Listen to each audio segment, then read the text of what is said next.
You're sitting in the airport at your gate when a terrible sense of dread washes over you. The desk employee says the flight is overbooked and they will be purging some passengers off of the flight. Everyone pretends they didn't hear it, but they did. You avoid eye contact because you don't want to be the one that's kicked off and forced to go on a later flight. But maybe it wouldn't be so bad to be bumped to a different flight. And no, I'm not crazy. Let's talk about it. Let me explain.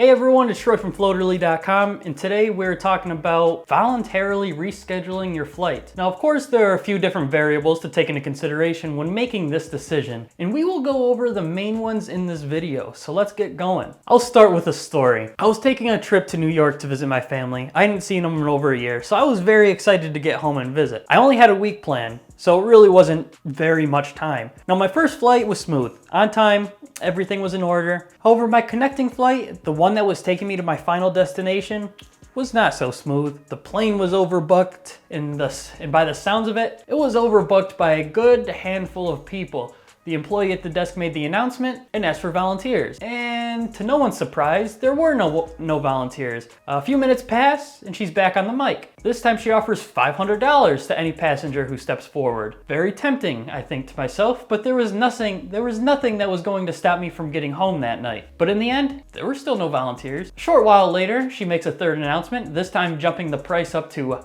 $1,500. I looked up at the girl sitting in front of me because I had noticed she was considering it even when it was at $500. This time, however, though, she said F it. Got up, collected her money, and got rescheduled. Once she went for it, a few other people volunteered and claimed their reward.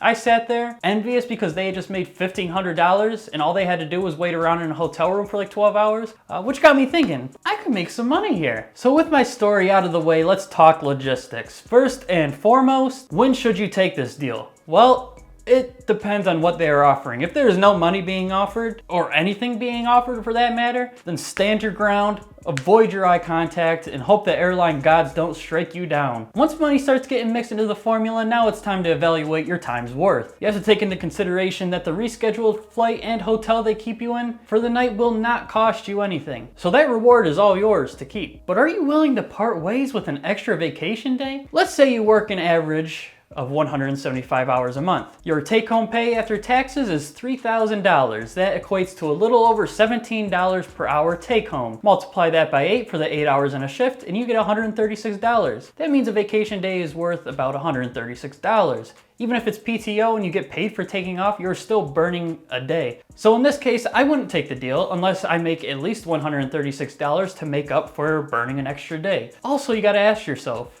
are you in a rush? Like me, I was determined to get back, to my hometown that day and see my family. Had I been on my way to my regular home, then I would have taken the deal all day long because at that point, I don't care about missing a day. But missing a day with my family is not worth $1,500 to me, so I didn't take that deal. And let's talk about that, not taking the deal. Don't take the deal if it puts your job at risk, such as you don't have any more vacation days, or your boss is kind of a stickler and they hate when people take time for themselves, even if you have that extra day to burn. And I mean, you could hypothetically, willingly take your deal, call your boss and be like, hey man, that flight was overbooked and they bumped me off. Damn, I really wanted to get back to work tomorrow. I just wanted to let you know that I won't be able to make it.